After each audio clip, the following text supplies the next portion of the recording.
6장 15절에서 23절까지의 말씀을 중심으로 말씀을 나누도록 하겠습니다. 오래된 영화죠. 저도 어렸을 때 보았던 기억이 나는데 뿌리라는 영화가 있습니다. 아직 어렸을 때고 또 외국에 대해서 잘 모를 때이기 때문에 제 기억으로는 흑백 영화였던 것 같은데 그 뿌리라는 영화는 아마 굉장히 오랫동안 제 머리에도 각인이 되었고 더 넓은 세상을 또 볼 수 있는 기회가 됐던 영화가 아니었나 생각이 들었고, 내용도 사실 좀 충격이었고요.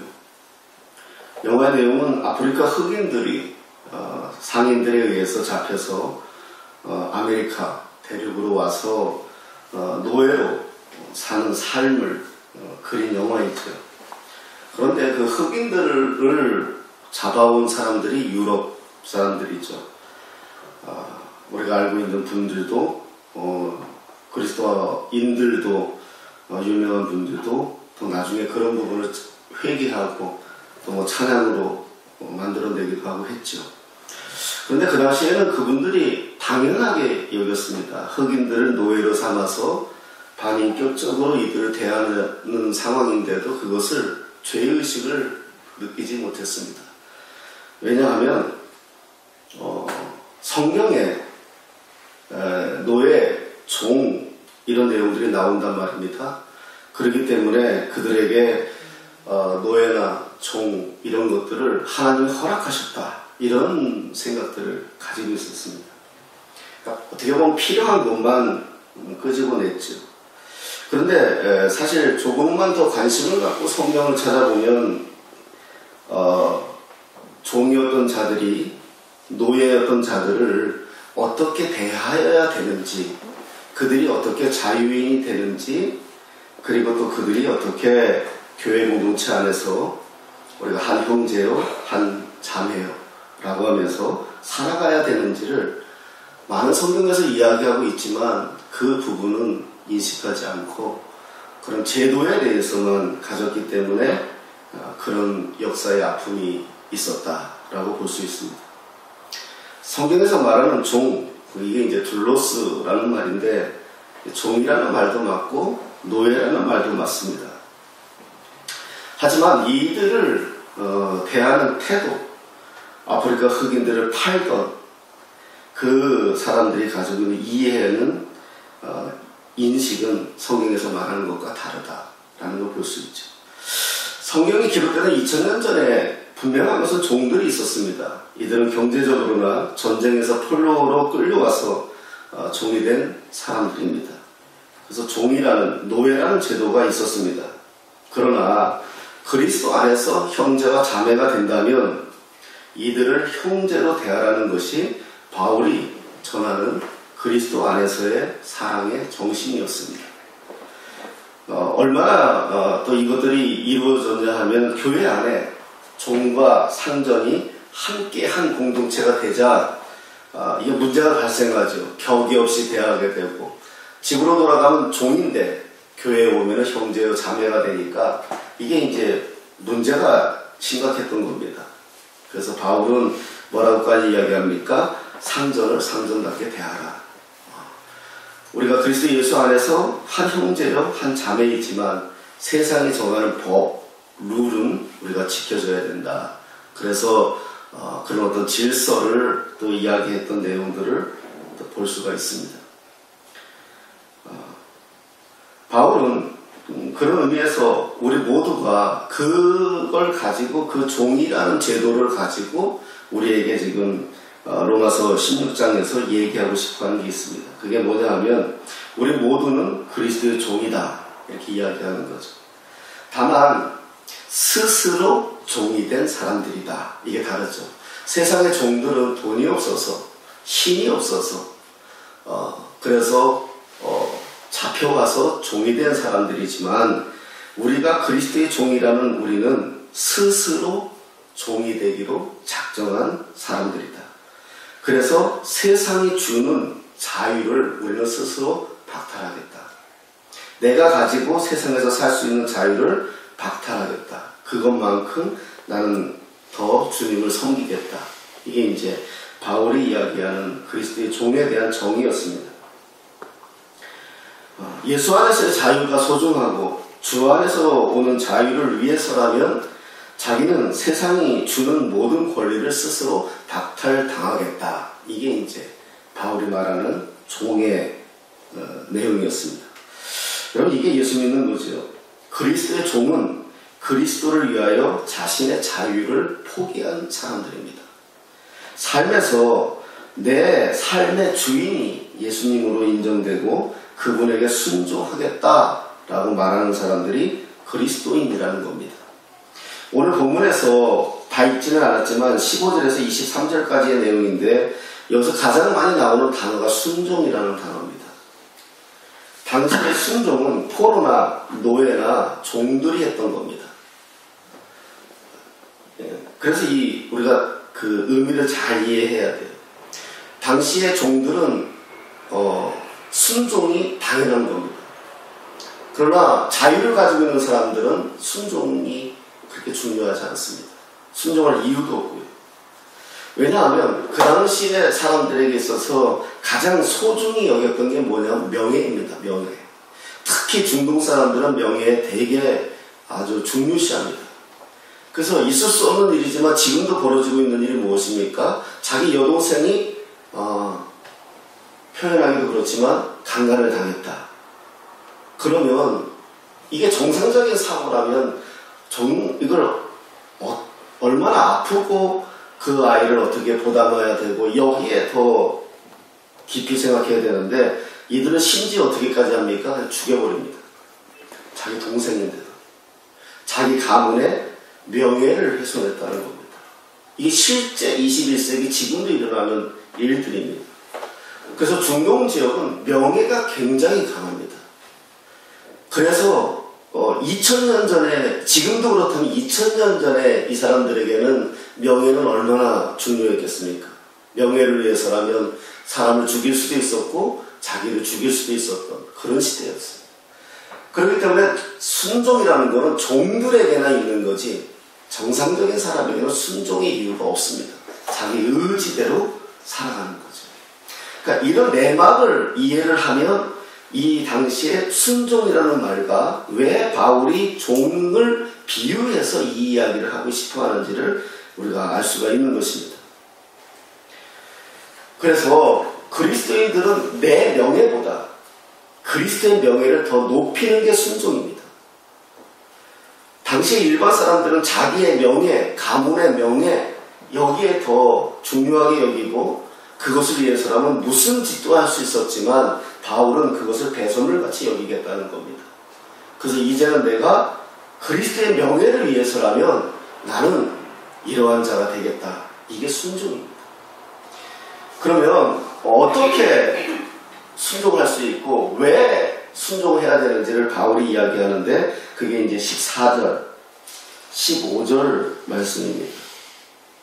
14절, 15절 말씀인데 같이 한번 읽어보겠습니다. 시작. 죄가 너희를 주장하지 못하리니 이는 너희가 법 아래에 있지 아니하고 은혜 아래에 있습니다. 그런즉 어찌하리요? 우리가 법 아래에 있지 아니하고 은혜 아래에 있으니 죄를 지으리로 그럴 수 없느니라. 아멘. 여러분, 우리가 집에서 자녀들을 키울 때 저는 일찍 장가를 가서 잘 못했어요. 그래서 늘 한 번씩 고백하지만 우리 아이한테도 아버지가 못됐어요. 장가는 가고 아이는 생산했지만 내가 아버지에 대해서 좀 부족했어요. 그러다 보니까 아비의 심정으로 자식을 키우지 않다 보니까 어떻게 했냐 하면 법으로 키웠어요. 법으로. 저는. 그래서 정한 법을 지키면 착한 아이고 정한 법을 어기면 저는 용서를 못했죠. 그런데 가정에서 자녀들을 키울 때 법으로 키우지 않습니다. 자녀 어떤 룰을 정하죠. 어기면 그에 대한 체벌을 하겠다. 어머니들이 그런 약속들을 합니다. 그러면 그 아이가 그것을 지키지 않으면 자녀가 약속한 대로 법대로 자녀들을 체벌하면 됩니다. 그런데 만약에 그랬다면 아마 우리 아이들은 살아남지 못할 겁니다. 왜 그렇습니까? 용서라는 은혜가 있었기 때문입니다. 그래서 자녀들을 사실 법으로 키운 것이 아닙니다. 은혜로 키운 거죠. 그래서 그 은혜를 많이 받은 자녀들은 그 은혜로 성장하고 그 은혜가 뭔지를 압니다. 아까도 말씀드렸지만 저는 아들에게 엄격했습니다. 체벌도 강했습니다. 체벌 정도가 아니라 지금으로 이해하면 폭력이었습니다. 하지만 나중에 우리 아이가 고백을 하는데 이런 고백을 했습니다. 저보다 엄마가 더 무서웠다는 겁니다. 왜냐하면 나한테 잘못한 것은 그냥 맞으면 된다 이거거든요. 아직 몇 대 아빠한테 맞아주면 되는데 엄마는 자기를 믿어주더라는 거예요. 자기를 믿어주기 때문에 믿어주는 엄마를 실망시키고 싶지 않았대요. 그래서 엄마하고 한 약속은 어떻게 하든지 지키려고 자기가 애썼다라고 이야기하는 걸 제가 들었어요. 그래서 잘못해서 아버지에게 맞는 것이 두려운 것이 아니라 자기를 이해해주고 자기를 믿어주는 엄마와의 약속을 지키지 못할까봐 그게 두려웠다. 이런 고백을 들어봤어요. 지금 우리도 하나님 앞에 마찬가지입니다. 성경에는 분명하게 율법이 존재합니다. 하라와 하지 말라. 그리고 그에 대해서 하나님께서 어떻게 반응하실지에 대해서 충분히 설명해주고 있습니다. 율법을 어기면 죄를 짓는 겁니다. 그런데 오늘 성경이 뭐라고 말씀하십니까? 그럼에도 죄가 너희를 주장하지 못하리니 이렇게 말씀합니다. 여러분 주관한다는 말은 무엇을 말합니까? 쉽게 얘기하면 갖고 논다는 이야기예요. 죄라는 놈이 나를 갖고 논다는 거예요. 근데 그렇게 주장하지 못할 거라는 거예요. 죄가 너를 갖고 놀 수가 없어. 이제는 이렇게 선포해 주는 거거든요. 왜냐하면 법은 잘못하면 법대로 벌을 받으면 됩니다. 그런데 그 법으로 너를 심판하지 않겠다라고 하나님이 선포했기 때문에 그 법은 이미 우리에게 작용되지 않는다는 거예요. 그래서 그 죄는 결국 우리를 죄를 짓게 만들어서 죄인이 되어서 그 죄인이 되었기 때문에 죄의 종으로 우리를 마음대로 가지고 놀고 싶은데 그렇게 살았는데 하나님께서 그것을 은혜라는 거로 그걸 멈춰놨다는 거죠. 그래서 이제는 죄가 너를 주관하지 못해 이렇게 우리에게 설명해주고 있는 것입니다. 에베소 2장 8절에 이런 말씀이 있습니다. 너희가 그 은혜로 인하여 믿음으로 말미암아 구원을 얻었으니. 아멘. 자, 우리가 기억해야 합니다. 은혜로 구원을 받았을 뿐만 아니라 그 은혜로 오늘 우리가 살고 있다는 겁니다. 그런데 중요한 것은 그 다음입니다. 그러니까 우리가 이게 약해요. 그 다음이. 은혜 받는 데까지는 잘하고 구원 받는 데까지는 잘합니다. 잘 압니다. 그럼 구원 받은 자가 어떻게 살아야 될지에 대해서는 사실 우리가 약해요. 그 다음에 중요한데 그런즉 어쩌리요 우리가 법 아래에 있지 아니하고 은혜 아래에 있으니 죄를 지으리요 그럴 수 없느니라 이렇게 말씀하는 겁니다. 자, 어느 집에 가정부가 있었어요. 요즘은 가사 도우미라고 하죠. 가정부가 있었다 칩시다. 가정부는 뭐 지금은 그렇게까지 아니지만 옛날 가정부는 아침에 일찍 일어나서 식구들이 식사할 수 있도록 미리 식사를 준비하고 또 하루 종일 일하고 저녁에도 다 주인집이 잘 때까지 기다렸다가 또 자고 이런 삶이었어요. 그렇게 살았어요. 그런데 언제부턴가 그 주인집 아들하고 사랑을 하게 됐어요. 눈이 맞았어요. 그래서 그 가정부가 그 주인집 아들하고 결혼을 했어요.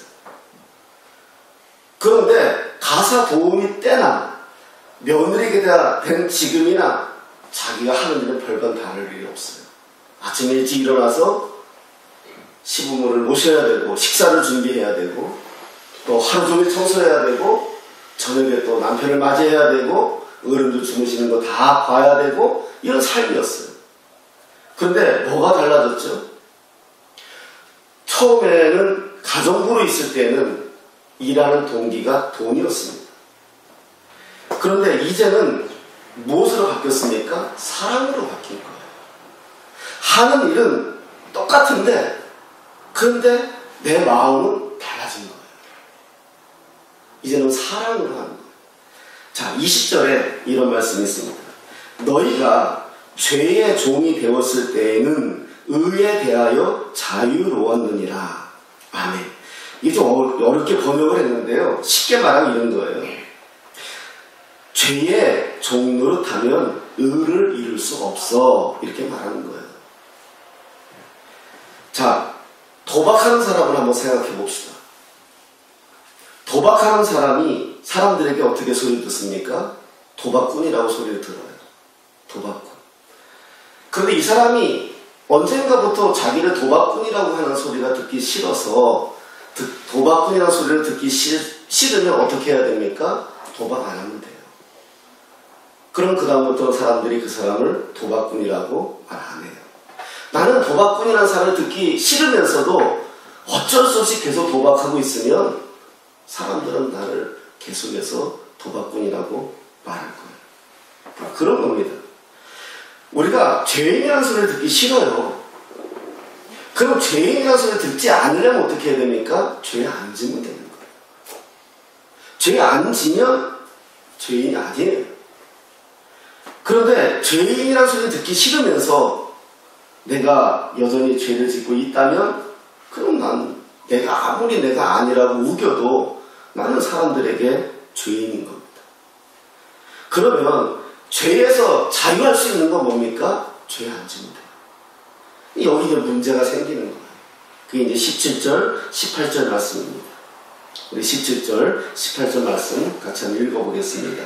시작. 하나님께 감사하도다. 너희가 본래 죄의 종이려니 너희에게 전하여 준 바 교훈의 본을 마음으로 순종하여 죄로부터 해방되어 의에게 종이 되었느니라. 아멘. 이 말씀에는 전에는 죄를 짓는 연약한 존재였지만 이제 그 죄에서 벗어났다. 어떻게 벗어났습니까? 죄를 짓지 않는 사람이 되었다. 의의 종이 되었다라는 거죠. 이제는 죄의 종이 아니라 의의 종이 되었다. 이렇게 이야기하는 겁니다. 의의 종은 뭐 쉽게 이야기하면 예수님의 종이라는 거죠. 어거스틴이라는 분이 이런 말을 했습니다. 오 하나님이여, 당신의 품으로 돌아가 쉴 때까지는 내게 참된 안식과 평안이 없습니다. 이런 말을 고백했어요. 여러분, 복음서에 나오는 탕자 이야기를 아실 겁니다. 복음서에 나오는 탕자, 이 누가복음에 나오는 탕자 이야기를 보면 탕자는 아버지의 유산을 받아서 멀리 나가 자기 마음대로 살면 자유인이 될 것 같았습니다. 자유롭게 살 수 있다고 생각을 했죠. 그리고 그렇게 살면 정말 행복할 거라고 생각을 했습니다. 그러나 결국 그는 나중에 종들도 먹지 않는 지엄나무 열매를 돼지 우리 안에서 먹어야 되는 상황까지 떨어졌어요. 자, 그때서야 아버지 그늘 안에 있다는 것이 얼마나 소중하다는 것을 알았죠. 그때서야 진정한 자유는 아버지를 벗어나는 것이 아니라 아버지 안에서 사는 것이 그게 자유라는 것을 고백하죠. 여러분 기억나십니까? 어떻게 고백하는지? 집에서는 종들도 따뜻한 음식을 먹을 수 있거늘 이런 고백을 합니다. 자기를 종하고 비교하고 있는 거예요. 아들의 신분에서 지금 종의 신분과 다를 바가 없다는 거죠. 그걸 이야기합니다. 그러면서 아버지에게 간다면 하고 아버지에게로 돌아가는 내용을 우리가 잘 알고 있을 겁니다. 바로 그겁니다. 우리가 주님께 순종해야 되는 이유에 대해서 이야기하고 있는 것이 바로 그 내용인데, 그 내용이 21절에서 23절에 나오는데 21절 한 절만 한번 보겠습니다. 21절입니다. 읽겠습니다. 시작. 너희가 그때에 무슨 열매를 얻었느냐? 이제는 너희가 그 일을 부끄러워하나니 이는 그 마지막이 사망이니라. 아멘. 여기서 우리 잘 보세요, 여러분. 너희가 그때에 무슨 열매를 얻었느냐? 갑자기 열매라는 단어가 나와요. 열매. 무슨 열매를 얻었느냐? 이제는 너희가 그 일을 부끄러워하니 죄의 가운데 있을 때 부끄러워지더라는 거죠. 왜? 그 마지막은 사망이라는 것을 알았다는 거예요. 근데 여기서 열매라는 이야기가 나옵니다. 그런데 이 열매가 어떻게 표현되고 있습니까? 22절 한번 보세요. 22절. 22절 읽겠습니다. 시작. 그러나 이제는 너희가 죄로부터 해방되고 하나님께 종이 되어 거룩함에 이르는 열매를 맺었으니 그 마지막은 영생이다. 아멘. 여러분, 열매라는 이야기를 하죠. 열매. 근데 그 열매의 마지막은 뭐다? 영생. 그러니까 영생이 열매라는 거예요. 열매. 우리가 한참 잘못 이해하는 것이 예수 믿으면 구원받고 구원받으면 천국 간다는 거 맞습니다. 예수 믿으면 구원받고 구원받으면 영생한다는 거 맞습니다. 그런데 오늘 성경에서 뭐라고 이야기합니까? 열매라고 이야기합니다. 열매는 결국 뭡니까? 내가 어떤 한 행위에 대한 결과라는 거예요. 우리 그 장로교가 제일 약합니다, 이게. 그래서 잘못한 거 행위냐? 이렇게 들이대가지고 여기에서 우리가 막히거든요. 그래서 이 부분은 얼버무려요. 그런데 중요하게 여기서 이야기합니다. 순종의 결과가, 순종의 열매가 영생이라고 했는데, 그러면 순종하기 위해서 내가 주체가 되면 그것은 행함으로 구원을 얻는 것인데, 이 부분을 우리가 23절에 한번 보겠습니다. 23절입니다. 같이 읽겠습니다. 시작. 죄의 삭은 사망이요 하나님의 은사는 그리스도 예수 우리 주 안에 있는 영생이니라. 아멘. 예, 은사라고 표현을 해서 많이 헷갈리는데 사실은 선물에 가까워요. 선물의 번역이. 그래서 하나님의 선물은 그리스도 예수 우리 주 안에 있는 영생이니라, 이렇게 이제 번역을 하는 성경도 있어요. 영어 성경에 보면은요. 그래서 우리가 여기서 은사 그러니까 좀 굉장히 좀 신비롭게 자꾸 생각해서 헷갈리는데, 저는 선물 쪽이 좀 가깝다고 생각을 해요. 그냥 주었다라는 거예요. 예수 믿는다는 걸로 그냥 주었다는 거예요. 근데 여기서 우리가 자세히 보면은요, 죄의 삭은 사망이요 하나님의 은사는 영생이니라, 이렇게 정리할 수 있는데, 삭이라는 단어와 은사라는 단어를 가지고 비교하고 있어요. 삭이라는 단어와 삭은 뭐죠? 어떤 대가예요. 대가. 그 어떤 대가가 뭐죠? 죄의 대가예요. 그게 사망이에요.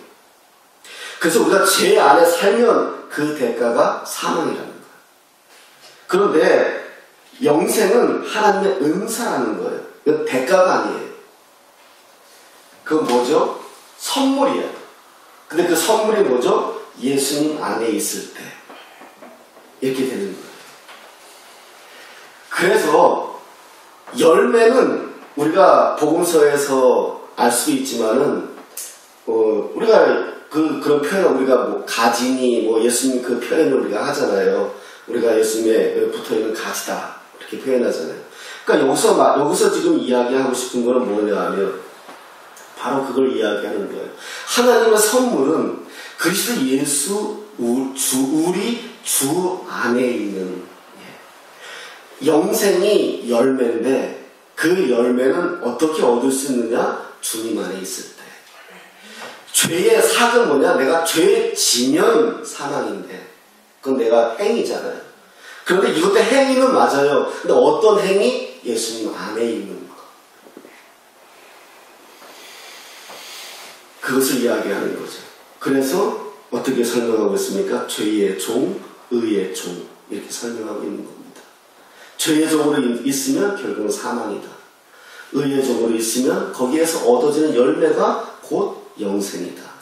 이렇게 이야기.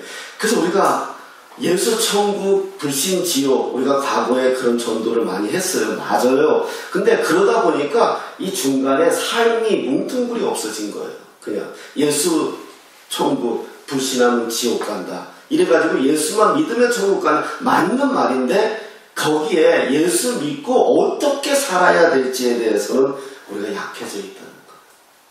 그냥 천국 간다. 오늘 성경은 어떻게 얘기한다? 열매다. 의의 열매다. 여러분, 결론적으로 한번 이렇게 한번 생각해 봤으면 좋겠습니다. 지금 나에게, 저와 여러분들 스스로에게 가장 아름답고 소중한 선물은 무엇입니까? 건강하게 살기 위해서 많은 돈을 투자하면서 우리가 영양제도 먹고 우리의 몸을 보신도 하고 우리의 몸을 가꾸기도 합니다. 중요하죠. 그리고 우리가 건강하기 위해서 우리 자신, 나라는 내 이 덩어리, 나라는 이 존재를 건강하게 하나님 앞에 갈 때까지 잘 살기 위해서 우리는 수없이 많은 시간과 돈을 투자하면서 공을 들이고 있습니다. 나에 대해서. 그런데 진정한 나에게 주는 선물이 뭐냐 이겁니다. 내 이 몸뚱아리에 주는 선물이 좋은 영양제 먹고 좋은 음식 먹어서 건강하게 살아주는 것이 내 몸의 선물이냐? 그것도 맞지만 정말 나에게 주는 가장 소중한 선물은 뭐다? 영생이에요. 나한테 이 내 몸뚱아리에게 줄 수 있는 가장 큰 선물은 뭡니까? 영원히 살게 해주는 거예요. 이 몸뚱아리일지는 모르겠지만 세상은 내가 이 땅에서 유한한 인생을 사는 동안에 잘 살기 위해서 엄청 많은 것을 나에게 투자합니다.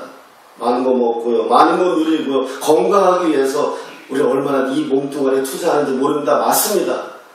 그런데 우리 그리스도인들은 그 차원이 아니라 정말 나에게 소중한 것은, 가치는 영원히 살게 해주는 거예요. 이건 우리 자식에게도 마찬가지고요. 우리 자식에게 공부 잘 시켜서 정말 훌륭한 사람 만들어서 이 세상에서 정말 하나님 백성답게 살아주게 해주는 것도 정말 중요하지만 그보다 자식에게 줄 수 있는 최고의 선물은 영생이에요. 바울은 지금 우리에게 그걸 얘기하는 겁니다. 그런데 그 열매를 맺었으니 그 마지막은 영생이라 했는데 그 앞전에 있는 단어가 정말 중요해요. 22절 보시면요 이렇게 말씀합니다. 그러나 이제는 너희가 죄로부터 해방되고 하나님께 종이 되어 거룩함에 이르는 열매, 이게 중요해요. 거룩함에 이르는 열매를 맺었으니 그 마지막은 영생이라. 영생에 얻을 수 있는 열매는 뭐다? 거룩함이라는 거예요. 거룩함. 거룩함에 이르는 열매예요. 그러면 영생이라는 최고의 선물을 받은 사람들이 무엇을 가지고 이 세상을 살아야 되느냐? 거룩이라는 거예요. 거룩. 이 세상에 우리의 최고의 가치는 거룩이라는 거예요. 거룩은 뭡니까? 하나님 편에 선다는 거예요. 분리된다는, 세상하고 분리된다는 거잖아요. 하나님 편에 산다는 거. 지금 우리 그리스도인들이 욕먹는 이유가 무엇입니까? 이거예요. 거룩이 안 되기 때문이에요. 거룩이.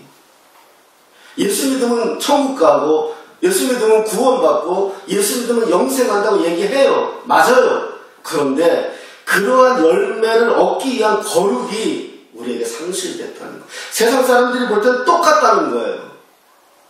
그런데 저들이 예수 믿는 거 하나만으로 천국 간다고 얘기하는 거예요.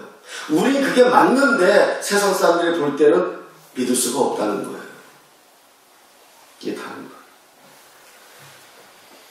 하나님 편에 산다는 게 무슨 말입니까? 세상이 주는 그 달콤함에 사로잡히지 않고 죄하고 대항하여 싸우며 눈물겨운 투쟁으로 내가 예수의 종으로 살겠다는 거. 이게 거룩이잖아요. 그래서 우리가 지금 이렇게 예배하고 있잖아요. 이 귀한 시간에 저는 목사가 되고 제일 힘든 것 중에 하나가 수요 예배였는데, 왜냐하면 꼭 국가대표 축구는 수요일에 하더라고요. 국가대표가 일국하고 축구하면 희한하죠. 꼭 수요일 저녁에 하더라고요. 한번 나중에 보세요. 진짜 수요일. 이거 예배 드려야 되는데 목사면서도 축구가 어떻게 됐지? 이럴 때가 있었어요. 솔직하게. 그런데 이 시간에 비록 우리가 적은 수지만 우리는 세상이 주는 달콤함을 거부하고 여기 나와서 예배하고 있는 거예요. 거룩이에요. 이걸 자꾸 세상에 예배가 어떻고 내가 드리는 거지, 내가 하나님께 하는 거지, 우리는 그렇게 이야기하고 합리화 마저도 틀리지 않습니다. 우리 삶이 예배니까요. 그러나 내가 그것을 잠시 끊고 일정한 정해진 장소에 와서 하나님과 약속된 시간에 예배하는 그것도 소중한 거라는 거예요. 거룩이라는 거예요. 주일 아침에 우리 주일학교 어린이들이 제일 힘들지 않습니까? 주일 아침에 TV에서 제일 재밌는 거 하는 시간이에요. 사실은 주일 예배 드리러 애들이 와야 되는데 걔네들은 그때부터 훈련받는 거예요. 그게 세상이 주는 달콤함 거부하고 부모님의 핍박에 못 이겨서 나올지는 몰라도 일단 예배당 나오는 거예요. 그 예배 우리 거룩입니다. 이 거룩, 이 빼앗길 수 없는 거, 나를 쳐서 복종시키는 거, 이 열매, 그것이 바로 영생이다. 오늘 성경은 분명하게 우리에게 그렇게 말씀하고 있습니다. 하나님께 종이 되어 거룩함에 이르는 열매를 맺었으니 그 마지막은 영생이라, 이렇게 말씀하고 있는 겁니다. 어느 날 갑자기 영생이 뚝 우리에게 온 게 아니라는 겁니다. 우리가 이렇게 예배하고 있지 않습니까? 우리가 이 거룩을 빼앗길 수 없고 우리에게 주는 하나님의 그 놀라운 은혜를 거절할 수 없기 때문에 우리는 그 열매가 얼마나 크고 소중한지를 알기 때문에 우리는 이 자리에 있는 겁니다. 여러분, 노아의 방주 생각해 보십시오. 노아가 방주를 만듭니다. 하나님께서 계시해 주셔가지고 방주를 만들라고 명령하셨습니다. 노아가 순종했죠. 그런데 산꼭대기에다 만듭니다. 이거 세상 사람들이 볼 때 노아는 정말 죄송한 표현으로 또라이끼 충만한 거죠. 미친 사람이죠. 다 결혼하고 다 시집가고 장가가고 그 태평한 세월에 하나님의 풍요를 누리고 있는 그 세월에 노아는 혼자 산꼭대기에 올라가서 배를 만든다고 하니 사람들이 제정신을 받겠습니까? 조롱받았겠죠. 노아만 조롱받았을까요? 그의 가족들도 조롱받지 않았습니까? 받겠죠. 그런데 방주를 다 만들고 나서 언제 그것이 열매를 맺어집니까? 창수가 터지고 홍수가 나고 하늘이 열리고 땅이 열리고 온 물천지가 됐을 때에야 열매를 얻은 거예요. 방주를. 성경에는 기록되지 않았지만 사람들은 노아가 산에서 방주 만든 거 보았을 겁니다. 그 비가 그 물이 쳐낼 때 사람들은 살겠다고 그 방주로 뛰어갔을지 모릅니다. 여러분, 정확히 성경에 보시면 하나님께서 그 문을 닫았다라고 표현하고 있어요. 닫았다. 이건 노아도 못 면다는 겁니다. 하나님이 닫았기 때문에. 노아는 착한 사람이기 때문에 열어주려고 했을지도 모릅니다. 그런데 하나님이 닫았다. 그게 열매입니다. 그게 거룩입니다. 우리가 세상에서 좀 하나님께 드려지는 시간, 하나님께 드려지는 물질, 이것 때문에 우리가 빼앗기는 것 같아도 그렇지 않다라는 것입니다. 이게 거룩입니다. 우리는 거룩을 지키며 이 땅에서 주어진 하나님의 의의 종으로서 진정한 자유인이 되어서 어쩔 수 없이 돈 벌기 위해서 일하는 사람들이 아니라 사랑으로 가족을 살피는 가정부 그 며느리가 된 것처럼 이 땅에서 우리가 정말 하나님의 것을 누리면서 살아가는 자유인으로 살아가지만 거룩함에 초점을 두고 우리가 하나님 나아갔을 때 마지막에 나에게 주는 선물이 뭐다? 영생이라는 것. 그게 오늘 한국 사람들 땅 좋아하잖아요. 제가 언제 한번 이 방송을 보시는지 모르겠지만 언제 한번 내가 그 부동산 사무실 크게 하는 권사님 그 사무실에 그 예배 와서 좀 예배 좀 해달라고 그래가지고 예배하러 갔다 이 말씀 가지고 했거든요. 한국 사람들 땅 좋아하잖아요. 노아에게 하나님께서는 지구라는 땅덩어리 전체를 맡겨줬잖아요. 노아의 식구들에게 지구라는 땅덩어리 전부 다 죽었으니까요. 노아 식구밖에 없잖아요. 지구라는 땅덩어리 전부 다 노아 거 되어버렸잖아요. 비록 산꼭대기에서 배를 만들고 사람들의 조롱받고 멸시받고 사람들에게 무시당할지 몰라도 하나님이 그 마지막 열매로 그 노아에게 어떤 걸 설문하셨습니까? 지구 전체를 했습니다. 그게 영생입니다. 우리가 그런 영생을 누리는 우리 그리스도인들이 될 때 우리의 소망이 무엇이고 우리의 최고의 가치가 무엇인지를 알아가는 그리스도인들이 될 때 정말 우리가 이 땅에서 어떻게 살아내야 될지를 알 수가 있을 것입니다.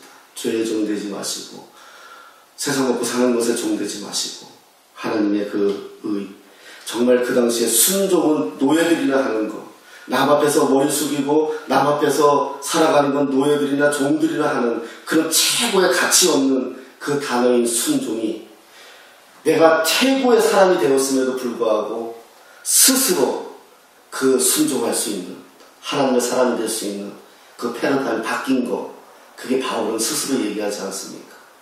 우리가 세상에 어쩔 수 없이 사는 사람들이 아니라 세상에서 정말 우리가 어쩔 수 없이 하면서 종노릇하며 사는 사람들이 아니라 그것이 가치가 없기 때문에 이쪽으로 주소를 옮겨서 우리가 그것에 기뻐하며 감사하며 살아갈 수 있다는 것, 그게 바울이 이야기하는 겁니다.